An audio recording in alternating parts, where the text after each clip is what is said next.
Hey you guys, welcome back to my channel. It's me, Rhonda. Long time no see. Y'all, we are starting the 4th week of January of 2024. If you are new here, welcome. I am happy that you found my channel. I'm happy that you're here.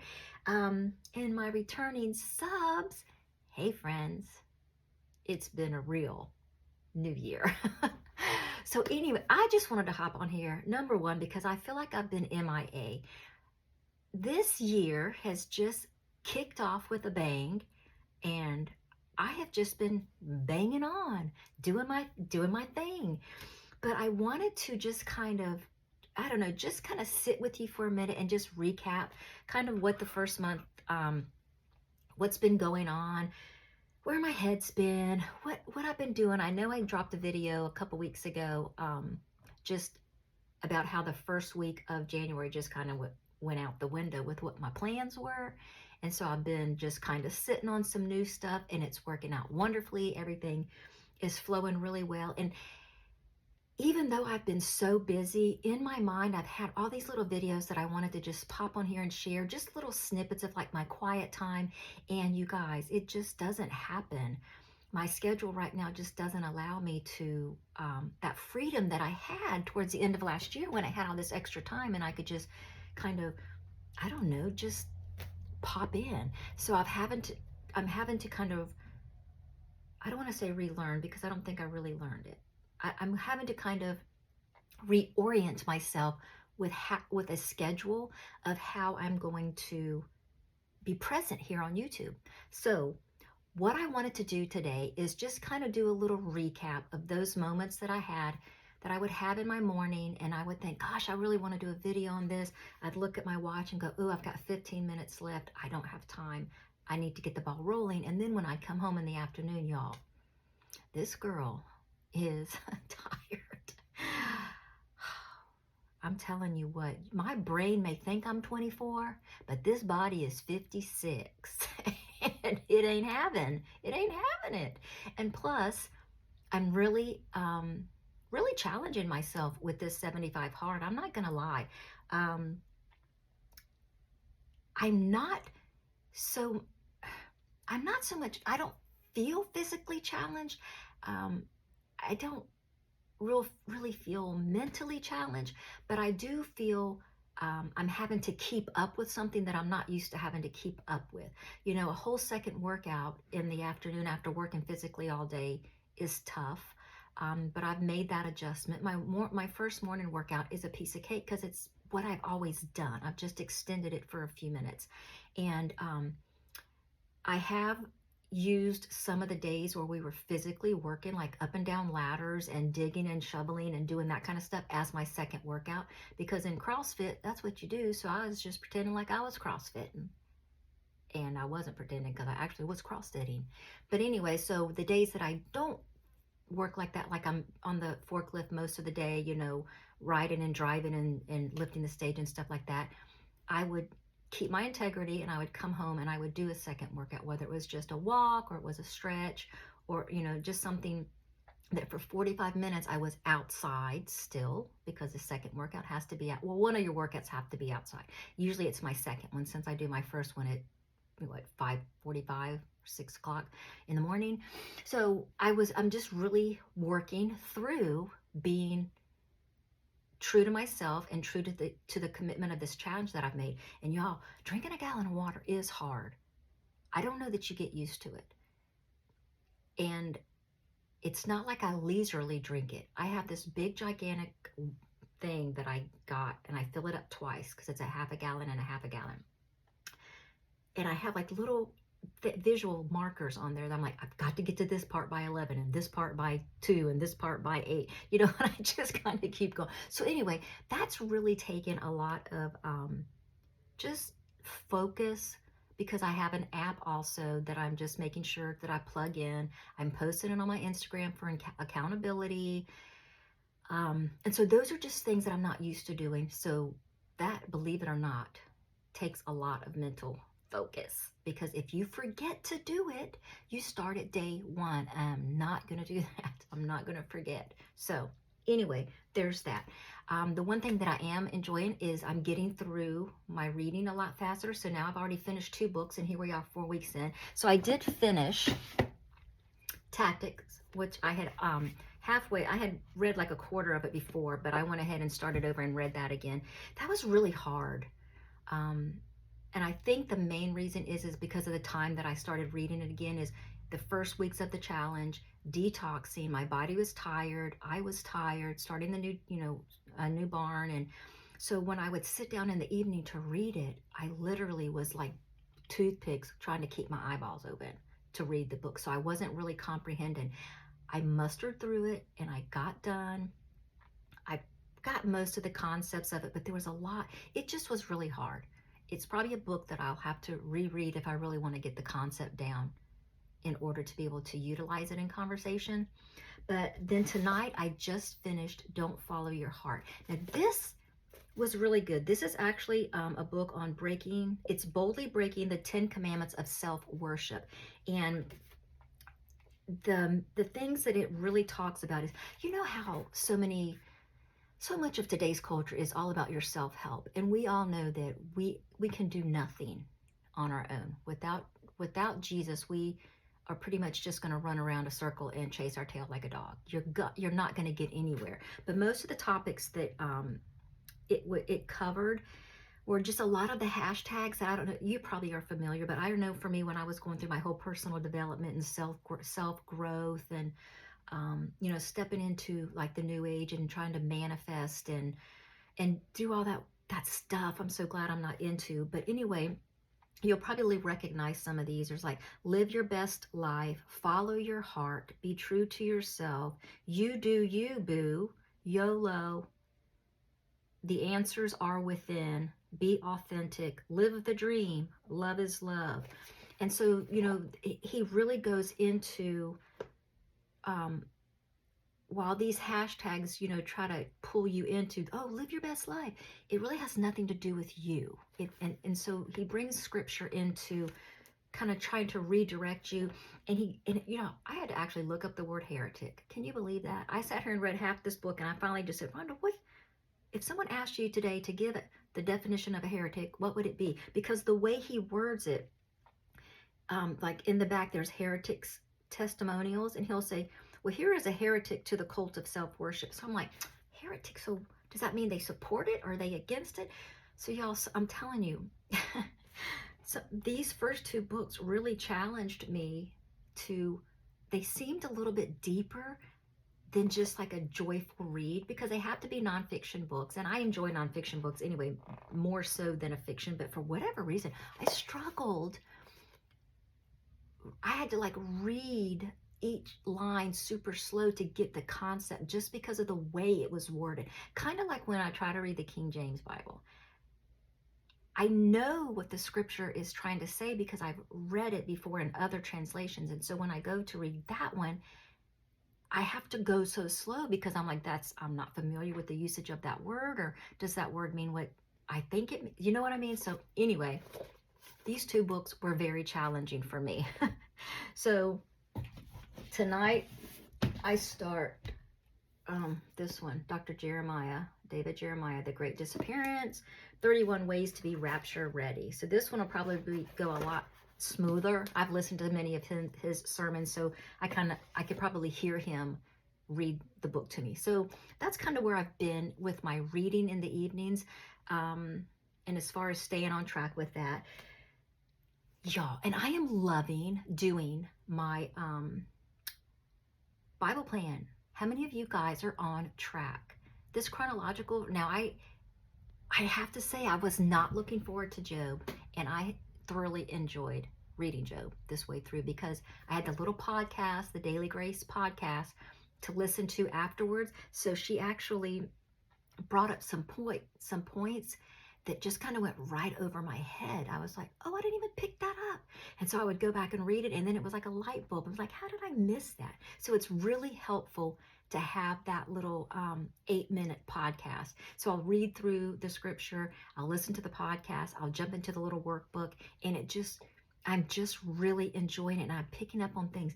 Yo, I'm telling you, this cute little Bible I dedicated it to the chronological read. So it's kind of like my, but some of the notes that I'm making, like today I was reading about Rachel and Leah, just some of the things that I didn't catch before. When I've read the Bible twice before, read it just kind of like reading a book and just front to back, or front to back. And, but all of the nations came from them. And I'm like, so that's why in Ruth, when she reflects back to Leah and Rachel, it's like as the mother of the nations. I'm like, oh my gosh. And in reality, Leah had most of the children. Rachel had two. Well, actually, she's only had one at this point. She's had Joseph. But I know Benjamin is the youngest, so Benjamin must be coming up in the next couple chapters. So Leah is the mother of the Levites. She is the mother of Judah, which is the royal line of David, Solomon, and Jesus. So I'm just like, things I'm picking up on. It's just so exciting. It's so exciting to me to, I don't know, I cannot explain it, but I'm thoroughly enjoying this year's read along with the little podcast. And I did want to share with you guys some of these little morning devotionals that these are the little aha moments that I have, and I think, oh my gosh, let me just jump on for a couple minutes and share. So what I'm going to do, I'm not going to read specifics because, I don't think I'm really supposed to be reading like from a book, but there is every page is a different day. So there's just short little snippets. But this one that I wanted to talk about is the face in the waters. And the concept of this book is there's a teacher and then there's a student. And the teacher every morning is giving the student something new to think about. And the mission of the day, the mission of the devotional is to get you to think about the same thing that he has given the student to think about. But in this particular one, it's like the face in the waters. And he says, so they were walking, they came up to a pool of water, and the teacher tells him to look in there in the water and smile. So he does. And he says, so what happens? He says, he smiles back and he goes, okay, make a face of anger. What happens? The face is angry. Okay, give your hand open over the water like you're giving the water something. Now close your hand like you're taking something back. And the student is like, okay, so what does all this mean? And what he kind of says to sum it up is, and when you glared, it says, if you live, I don't want to, I can't, I gotta read you kind of it. But anyway, he's telling the guy that when you smile in the water, when you smile at a person, the person usually smiles back. When you're angry or grimacing at someone, it causes someone else to like return that look. It's almost like, looking in a mirror, like in the water. And this is actually called the law of reflection. As you do, so it will be done to you. If you bless others, you will be blessed. If you withhold blessings, your blessings will be withheld. If you live by taking, it will, in the end, be taken from you.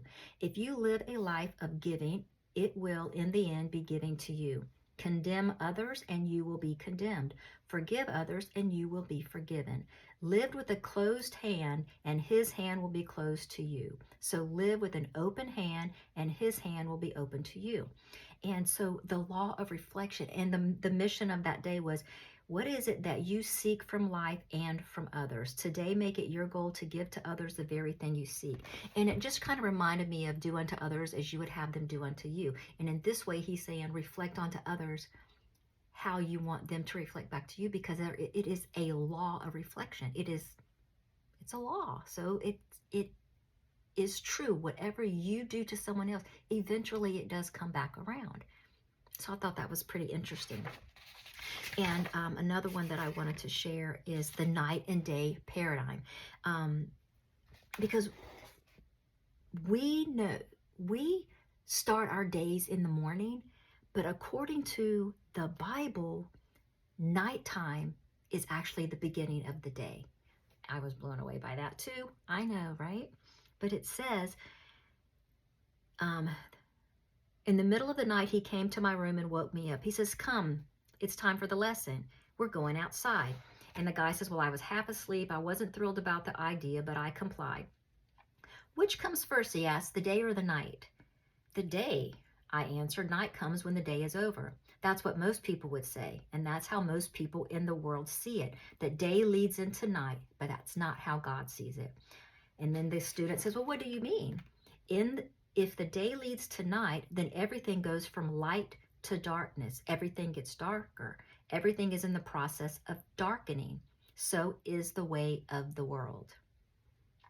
We go from day to night, from youth to aging, from strength to weakness, ultimately from life to death. So from day to night, it's the way of the world, but it's not the way of God. When God created the universe, it was not day and night. It is written, there was evening and then there was morning. The day began with night. There was night and then there was day. In God, it is the night that comes first. Did you not just get chills? I just had chills. So that's why Jewish holidays always begin at sunset. Yes, and it's not only Jewish holidays, but every biblical day. Each day begins at sunset. There is evening, then morning. The world moves away from day to night. But in God, it's the opposite. It goes from night to day, from darkness to light. The children of this world live from day to night, but the children of God live from night to day.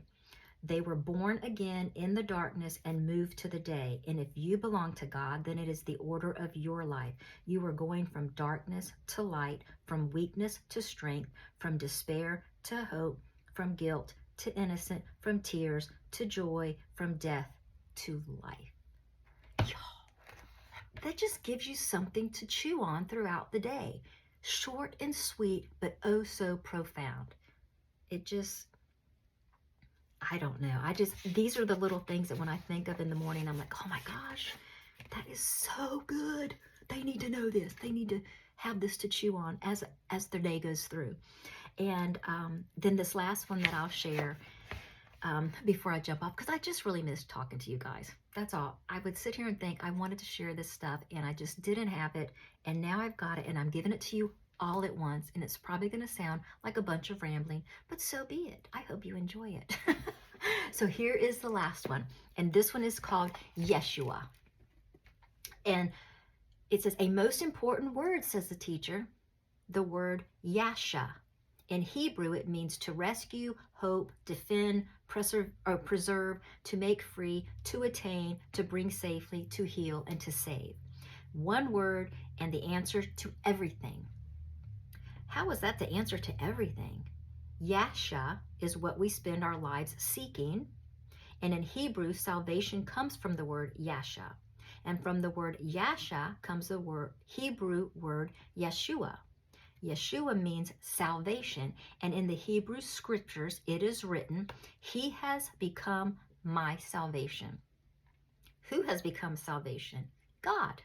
He said, the teacher said, God has become salvation. In other words, God would not only be the creator of the universe, he would become our salvation.